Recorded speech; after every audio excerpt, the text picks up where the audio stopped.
এখন বছরের শেষ সময়, ছুটির সময়, ক্রিসমাসের ছুটি, নতুন বছরের ছুটি ইত্যাদি কারণে তোমাদের অনেকেরই স্কুল বন্ধ। তাই মসজিদ এখন সাধারণ সময়ের চেয়ে বেশি লোকারণ্য। আর আমাকে একটা অনুরোধ করা হয়েছে, আজকে প্রচুর শিশুরা এখানে উপস্থিত।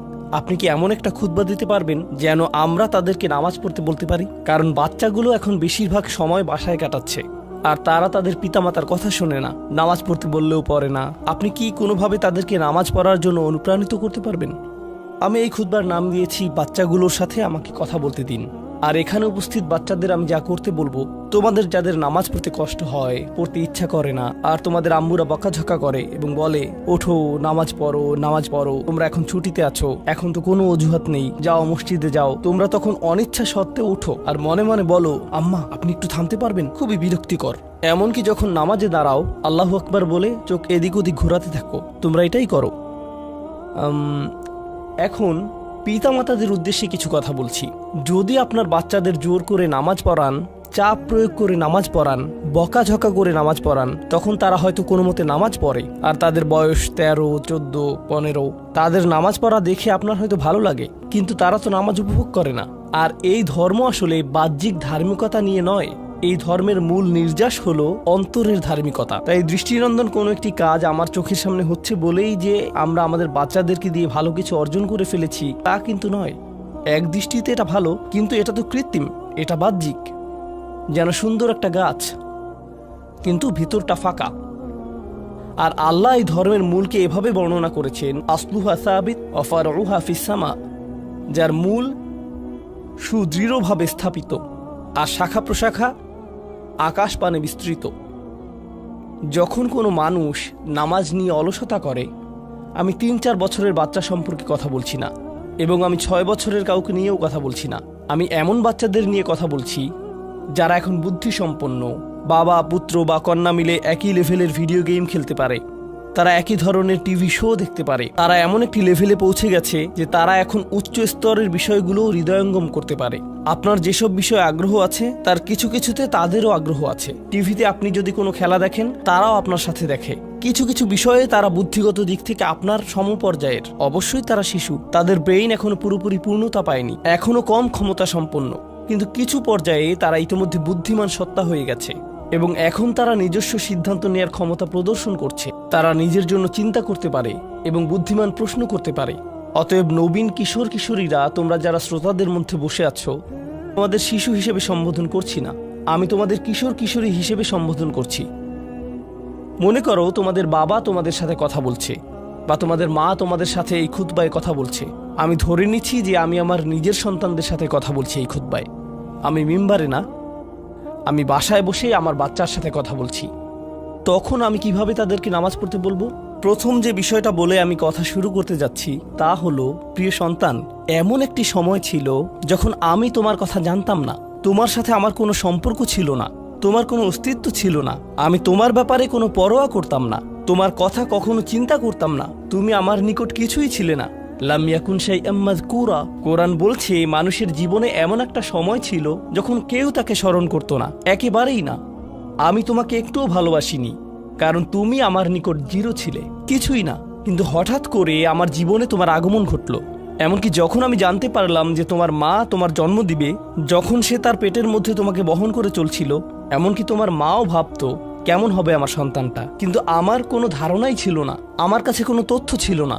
আমার একটা অংশ এই ভয়ে থাকতো যে তুমি হয়তো আমার মতো হবে, কিন্তু আমার কোনো ধারণাই ছিল না কেমন মানুষ হবে তুমি। এমনকি তুমি যখন একটু একটু করে বড় হচ্ছিলে, তুমি যখন একদম ছোট বাচ্চা ছিলে, আমি আসলে জানতাম না তুমি কে। আমি শুধু জানতাম তোমাকে খাওয়াতে হবে, আর মাঝে মাঝে তোমার থেকে দুর্গন্ধ আসতো। এছাড়া তোমার সম্পর্কে আমি তেমন কিছুই জানতাম না। এখন তুমি যেহেতু বড় হয়ে উঠছো, এখন আমরা পরস্পর কথা বলতে পারি এবং যোগাযোগ করতে পারি। তুমি স্কুলে যাচ্ছ, আমরা একই বাড়িতে বাস করি। আমি শুধু তোমাকে জানাতে চাচ্ছি, আমাদের মধ্যে এই সম্পর্কটি সবসময় বর্তমান ছিল না। আমি তোমাকে আরো জানতে চাই, এই সম্পর্কটি সবসময় বর্তমান থাকবেও না। খুবই অল্প কিছু সময়ের জন্য আমরা দুজন একত্রে থাকব, আর অল্প কিছু দিনের মধ্যেই তুমি পুরোপুরি বড় হয়ে যাবে, তুমি যুবক হওয়ার পথে। এটা খুব দূরের জিনিস না। বস্তুত তোমার বাচ্চাকাল থেকে এখন পর্যন্ত সময়টাকে আমার কাছে 1 মাসের মতো মনে হয়। চোখের পলকে তুমি এখনকার তুমি হয়ে গেছো। কিছু বুঝে উঠতে উঠতেই তুমি বড় হয়ে যাবে। একদিন ইউনিভার্সিটিতে যাবে, চাকরি করবে, বিয়ে করবে, এর সব কিছুই ঘটবে ইনশাআল্লাহ, যদি আল্লাহ ইচ্ছে করেন। যখন ওই ব্যাপারগুলো ঘটবে তখন আমাদের সম্পর্কটা আর আজকের মতো থাকবে না।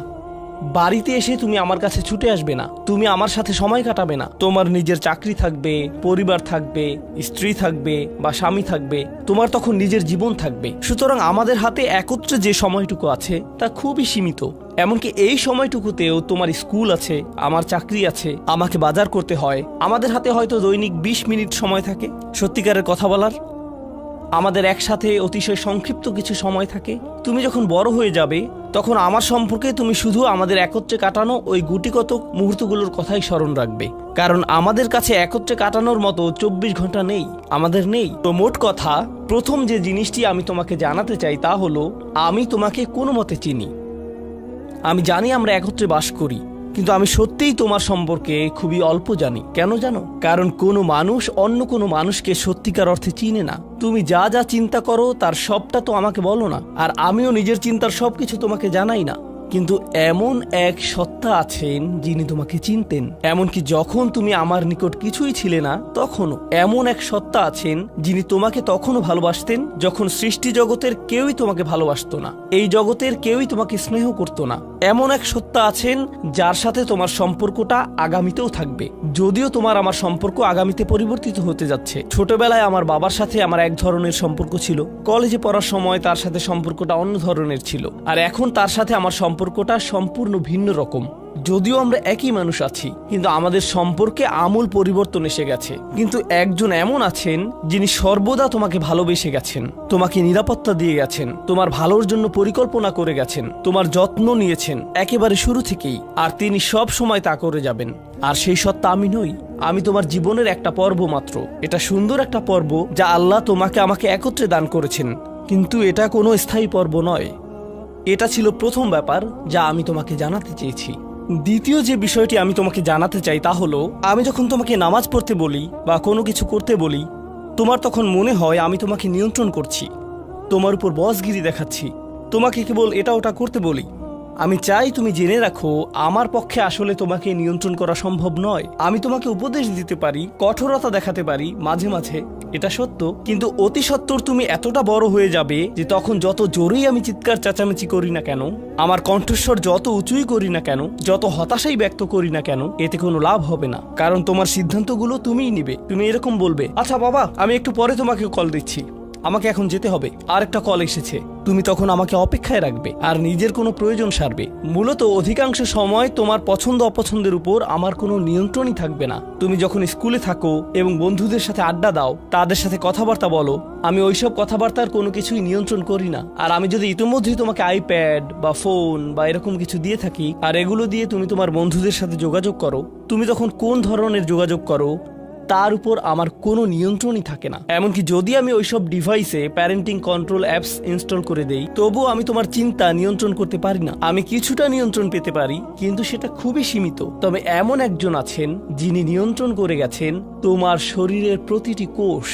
এক সময় তুমি যে মাইক্রোস্কোপিক তরল পদার্থ ছিলে, সেটাও তিনিই নিয়ন্ত্রণ করে গেছেন, যা তোমার মায়ের গর্ভে বড় হচ্ছিল, যা নিয়ন্ত্রণ করছিল তোমার জেনেটিক ক্রোম, যার উপর ভিত্তি করে তোমাকে সৃষ্টি করা হয়েছে। কেমন হবে তোমার শরীরের রং, তোমার চুলের আকৃতি, তোমার চোখ, তোমার বুদ্ধি কেমন হবে, তুমি কতটা লম্বা বা বেটে হবে, এর সবকিছুই তিনিই নিয়ন্ত্রণ করে গেছেন। তোমার উপর আসলে তার নিয়ন্ত্রণ আছে, আমার নয়। আমার একটি কথা মনে পড়ে গেল, যা রাসূল সাল্লাল্লাহু আলাইহি সাল্লাম তার মেয়ে ফাতিমা রাদিয়াল্লাহু আনহাকে বলেছিলেন, ইয়া ফাতিমা বিনতি মুহাম্মদ ইত্তাকিল্লাহ ফা ইন্নী লা আমলিকু লাকি মিনাল্লাহি শাইআ। ও ফাতিমা, মুহাম্মাদের কন্যা, আল্লাহর ব্যাপারে সচেতন থাকো। আল্লাহর নিকট আমার কোনো কর্তৃত্ব থাকবে না তোমার ব্যাপারে। এখন আমরা পরবর্তী পয়েন্টে এসে গেছি, যা এই কথার সাথে সম্পর্কিত। আমার যেহেতু নিয়ন্ত্রণ নেই, সত্য হলো তোমার ব্যাপারে আমি যতই সংরক্ষণশীল হই না কেন, আর আমি চাই যে তুমি ভালো করো, তবুও তোমার ভালো আমি নিয়ন্ত্রণ করি না, আর আমি এর জন্য দায়বদ্ধ নই। আল্লাহ প্রতিটি মানবকে তার নিজের জন্য দায়বদ্ধ করে সৃষ্টি করেছেন।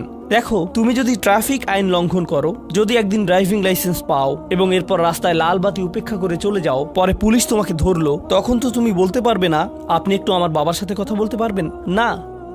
তোমার নিজেকেই এই পরিস্থিতির মোকাবেলা করতে হবে। তোমার ইউনিভার্সিটি প্রফেসর যখন তোমাকে ফেল মার্ক দিবে, তখন তো বলতে পারবে না, একটু থামুন, আমার মাকে একটু কল দেই। না, তুমি নিজেই এই ফেইলের জন্য দায়ী।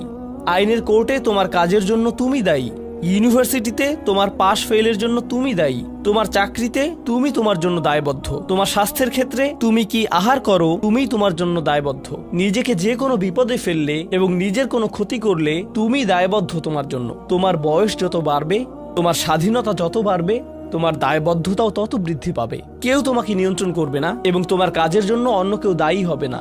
লা তাজিরু ওয়াজিরাতুন উজরা উখরা, কোনো ভার বহনকারী অন্যের ভার বহন করবে না। আমি আসলে তোমার জন্য দায়ী নই। আর শেষ বিচারের দিন আমরা প্রত্যেকে সম্পূর্ণ একাকী আল্লাহর সামনে উপস্থিত হব। এখন এই দুনিয়াতে আমরা একসাথে একত্রে বসবাস করছি, আমরা একই পরিবারের সদস্য, আমরা কোলাকুলি করি, আমি আমৃত্যু তোমাকে ভালোবাসি, আমি সর্বদা তোমাকে নিয়ে চিন্তা করি। কিন্তু সামনে এমন একটা দিন আসছে যেদিন আমরা আমাদের সমগ্র অস্তিত্বের সবচেয়ে নিঃসঙ্গ সময় পার করব। বস্তুত শেষ বিচারের দিন তুমি যদি আমার কাছে দৌড়ে আসো, এমন হতে পারে যে আমি তোমার থেকে দৌড়ে পালাবো। তোমাকে চিনি না আমি, দূর হও আমার কাছ থেকে। আমি এখন আমার হিসেব নিয়ে চিন্তিত, কারণ তোমার সাথে আমার সম্পর্কটি ছিল সামান্য কয়েকটি ক্ষুদ্র সেকেন্ডের জন্য। আল্লাহর সাথে সম্পর্কের তুলনায় যে সম্পর্কটি আরো অনেক বড়, অনেক বেশি পুরনো, আর ওটা থাকবে আরো বেশি সময় ধরে। আমাকে এখন ওই সম্পর্কটা নিয়ে ডিল করতে হবে শেষ বিচারের দিন। অতএব আমাদের এই সম্পর্কটি ইয়াউমা ইয়াফিরুল মারউ মিন আখিহি ওয়া উম্মিহি ওয়া আবিহি, এই ধরনের সব আয়াত। লোকটি পালাবে তার মা থেকে, তার বাবা থেকে, তার ছেলে মেয়েদের থেকে, তার ভাই বোনদের থেকে, তার স্ত্রী বা স্বামী থেকে। কেউ কেউ ভাবছেন স্ত্রী থেকে পালানো, এটা তো আমি বর্তমানেও করি। তো পরবর্তী যে বিষয়টি আমি তোমাকে জানাতে চাই তা হলো, আমি তোমার কাছ থেকে সম্মান অনুভব করতে চাই, ঠিক যেভাবে তুমিও আমার প্রদত্ত যত্ন অনুভব করতে চাও। তুমি যখন কাউকে ভালোবাসো তখন কেমন যেন তার কাছে তোমার একটা চাহিদা তৈরি হয়। আমার নিকট তোমার চাহিদা হলো বাসার সমস্ত প্রয়োজন ঠিকমতো মেটানো হচ্ছে তো, আমার দায় দায়িত্বের অন্তর্ভুক্ত। আমার কাছে তোমার চাহিদা হলো আমি যেন কারেন্ট বিল প্রদান করি, ঘরের এসিটা যেন কাজ করে। তুমি চাও আমি যেন তোমার স্কুলে যাওয়া নিশ্চিত করি, তুমি চাও আমি যেন তোমাকে জামা কাপড় কিনে দেই। এগুলো আমার দায়িত্ব। আর আমি চাই তুমি যেন আমাকে কিছুটা সম্মান প্রদর্শন করো এবং শ্রদ্ধা দেখাও এবং আমার কথা শোনো। এগুলো তো সবাই বুঝে, কিন্তু আল্লাহর সাথে তোমার সম্পর্কটা অন্যরকম। তার কাছ থেকে তোমার অনেক কিছু দরকার, কিন্তু তোমার কাছ থেকে তার কোনো কিছুরই দরকার নেই। তোমাকে তার একটুও প্রয়োজন নেই। আসলেই তার কারোরই দরকার নেই বা কোনো কিছুরই দরকার নেই। চলো তোমার সম্পর্কে কথা বলি। তুমি যখন বলো আমাকে কেন নামাজ পড়তে হবে, আমার নামাজ আল্লাহর কেন এত দরকার, তোমার কোনো কিছুরই আল্লাহর প্রয়োজন নেই। এই নামাজ কোনোভাবেই তার উপকারে নয়। আল্লাহ এমনকি বলছেন যখন কোনো কিছুই থাকবে না, চলো কোরআন থেকে একটা উদাহরণ দেই। যখন এই মহাবিশ্বে কিছুই থাকবে না, চলো কয়েক সেকেন্ডের জন্য আল্লাহর গৌরব নিয়ে কথা বলি। সম্প্রতি বিশ্বকাপ চলার সময় আমি কাতারে ছিলাম। যেই টিম জয়লাভ করে, আর্জেন্টিনা জয়লাভ করে, তাদের জন্য এটা ছিল একটা দারুণ গৌরবময় মুহূর্ত। সবাই তাদেরকে নিয়ে আনন্দ উৎসবে মুখর। কল্পনা করো খেলোয়াড়টাকে নিয়ে উৎসব চলছে, কিন্তু কোনো দর্শক নেই, কোনো ক্যামেরা নেই, কোনো স্টেডিয়াম নেই, কিচ্ছু নেই। একটা লোক একা একা একটি দ্বীপে বাস করে, সে ফুটবলটাতে লাথি দিয়ে একটা গোল করে ফেলল আর বলে উঠল, ইয়ে আমি সেরা। কিন্তু কেউ তো সেখানে নেই। এমন ঘটনার কথা শুনলে মনে করবে লোকটি পাগল হয়ে গেছে, তাই না? গৌরব পেতে হলে গৌরব করার মতো একদল দর্শক থাকতে হবে। স্বীকৃতি পেতে হলে একদল মানুষ আশেপাশে থাকতে হবে যারা স্বীকৃতি দিবে। প্রশংসা পেতে হলে, কদর পেতে হলে নিজে নিজে তো আর প্রশংসা পেতে পারো না। এমন কেউ থাকতে হবে যে তোমার জন্য এই প্রশংসাটা করবে। কিন্তু আল্লাহ বলেন, কুল্লু মান আলাইহা ফান ওয়া ইয়াবকা ওয়াজহু রাব্বিকা যুল জালালি ওয়াল ইকরাম। তিনি বলেন সব কিছুই ধ্বংস হয়ে যাবে এই ধরা পৃষ্ঠের, তথাপি তোমার রবের চেহারা থেকে যাবে। আল্লাহই একমাত্র সত্তা যিনি তখনও মহিয়ান এবং গরিয়ান। এমনকি যখন তার প্রশংসা এবং গৌরব বর্ণনা করার কেউ থাকবে না। অন্য যে কারো ক্ষেত্রে কাউকে না কাউকে এটা করে দিতে হয়। তাই আল্লাহর প্রয়োজন নেই আমার নামাজের, আমার হালাল মুরগি খাওয়া আল্লাহর প্রয়োজন নেই, আমার মন্দ বলা থেকে বিরত থাকাও আল্লাহর প্রয়োজন নেই। তাই নিজের মাথা থেকে এই চিন্তা দূর করে দাও যে নামাজ পড়ার মাধ্যমে তুমি কোনোভাবে অন্য কারো উপকার করছো। আল্লাহ এমনকি বলছেন, ইয়ামুন্নুনা আলাইকা আন আসলামু, তারা মনে করে তারা ইসলাম গ্রহণ করে তোমাকে ধন্য করেছে। লা তামুন্নু আলাইয়া ইসলামাকুম, আমাকে বলতে এসো না যে তোমার ইসলামের মাধ্যমে তুমি কোনোভাবে আমার উপকার করেছো। বালিল্লাহু ইয়ামুন্নু আলাইকুম, বরং আল্লাহই তোমাদের প্রতি অনুগ্রহ করেছেন। এখন পরবর্তী বিষয়, আচ্ছা কেউ একজন নামাজ পড়ে না কেন? আমি তোমার সম্পর্কে বলছি না, আমার প্রিয় ছেলে বা প্রিয় মেয়ে, শুধু প্রশ্নটি নিয়ে চিন্তা করো যে মানুষ কেন নামাজ পড়ে না। এর অনেকগুলো উত্তর থাকতে পারে, আর এই প্রশ্নের উত্তর আল্লাহর কাছেও আছে। উত্তরটা খুবই ভয়ঙ্কর। এই উত্তরটি আমি খুতবার শুরুতে পড়েছি।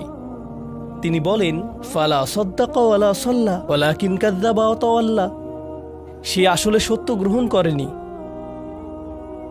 এবং সে নামাজও পড়েনি। তিনি কাফের সম্পর্কে বলছিলেন। তিনি দুইটা জিনিস বলেছেন, এই লোকটি সত্য গ্রহণ করেনি এবং নামাজও পড়েনি। কথাটা ভাবনার উদ্রেক করে। যদি বলা হয় সে সত্য গ্রহণ করেনি, আমার আশা হলো তিনি বলবেন লা সদ্দাকা ওয়ালা আমানা, কিন্তু তিনি বলছেন লা সল্লা। এর মানে হলো আল্লাহর সত্য গ্রহণ করার ব্যাপারে তোমার অন্তরে কিছু একটা মিসিং আছে। না না না, বাচ্চাটা বলে আমি আল্লাহকে বিশ্বাস করি, আমি মুসলিম। হ্যাঁ, তুমি এখানে মুসলিম, তোমার মাথায়, কিন্তু এই সত্য তো শুধু তোমার মাথার জন্য না, এই সত্য তোমার অন্তরের জন্য। তুমি এখনো অনুভব করছো না যে ব্যাপারটা কেমন সিরিয়াস। তুমি এখনো উপলব্ধি করছো না যে এটা কি। মাঝে মাঝে কোনো বিষয় তুমি জানো হয়তো, কিন্তু এই নিয়ে চিন্তা করা থেকে পালিয়ে বেড়াও।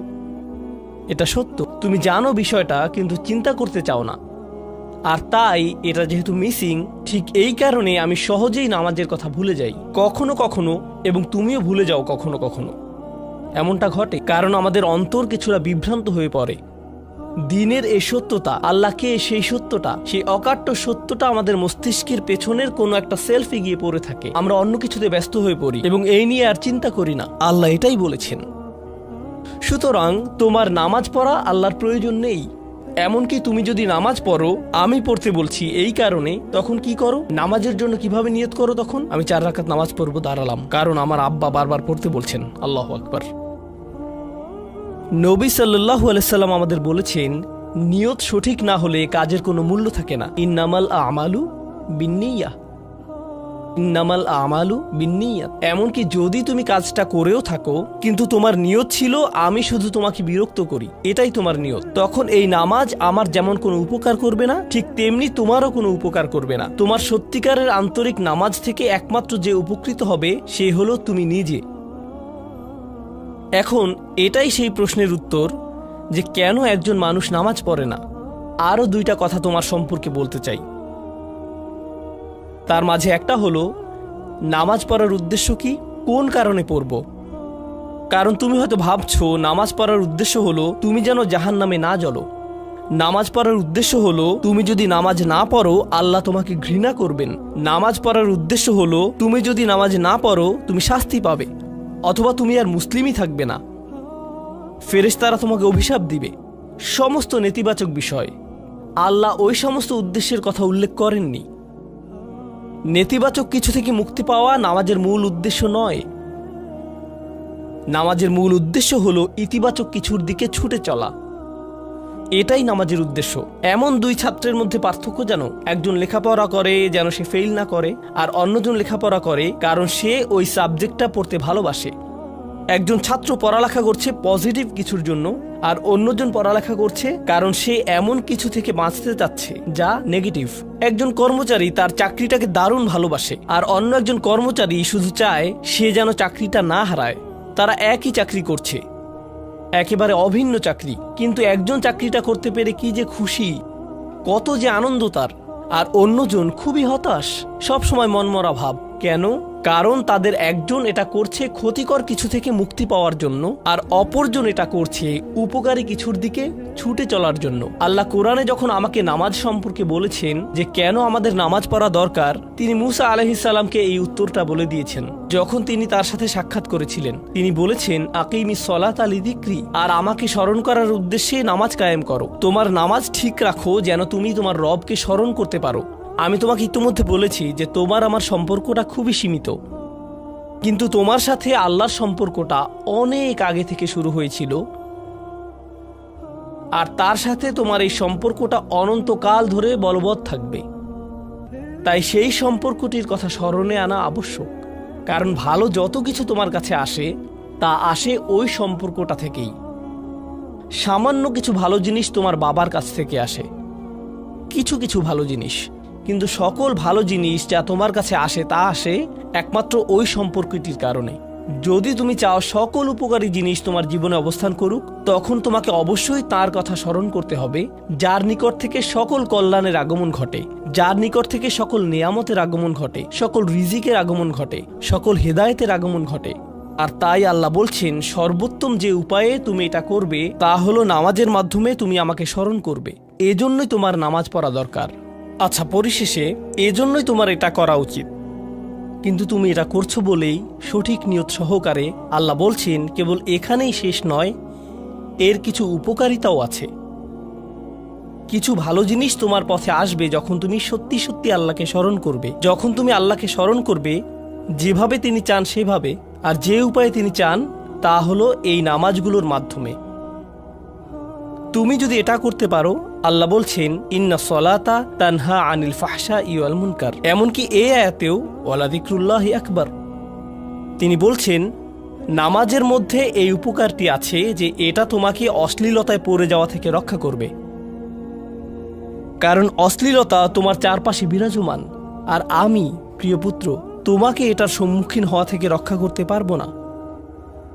অশ্লীলতা তোমার ফোনে, অশ্লীলতা তোমার স্কুলে, অশ্লীলতা তোমার বন্ধুদের মাঝে, অশ্লীলতা ঈদের অনুষ্ঠানে, যখন কোনো কর্নারে গিয়ে বন্ধুদের সাথে আড্ডা দাও, অশ্লীলতার উপস্থিতি তুমি সর্বত্র দেখতে পাবে। প্রতিবার যখনই তুমি অশ্লীলতার দিকে এগিয়ে যাবে তোমার অন্তর ক্ষতিগ্রস্ত হয়ে পড়বে।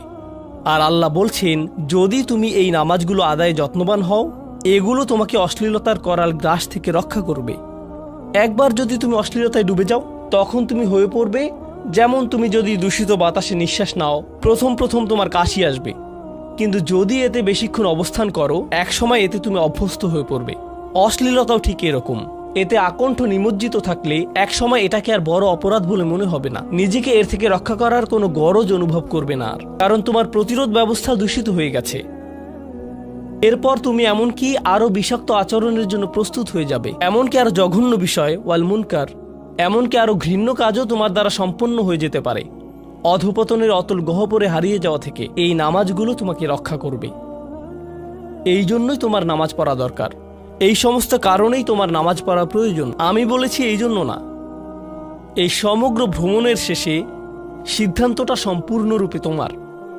কারণ আল্লাহ হয়তো আগামীকালই আমাকে নিয়ে যেতে পারেন, আল্লাহ হয়তো আমাকে 1 বছরের মধ্যেই নিয়ে যেতে পারেন। তোমার এবং আমার মাঝে যে এই সম্পর্কটা বর্তমানে আছে, এমনকি যদি আমরা 100 বছরও বাঁচি, আমরা এর চেয়ে বেশি বাঁচতে পারবো না। একটা সময় আছে যখন এর সমাপ্তি ঘটবে, কিন্তু ওই সম্পর্কটি, তুমি যদি সত্যি ওই সম্পর্কটি সম্মান করতে চাও, নামাজ পড়ো। তোমার প্রতি এটাই আমার উপদেশ।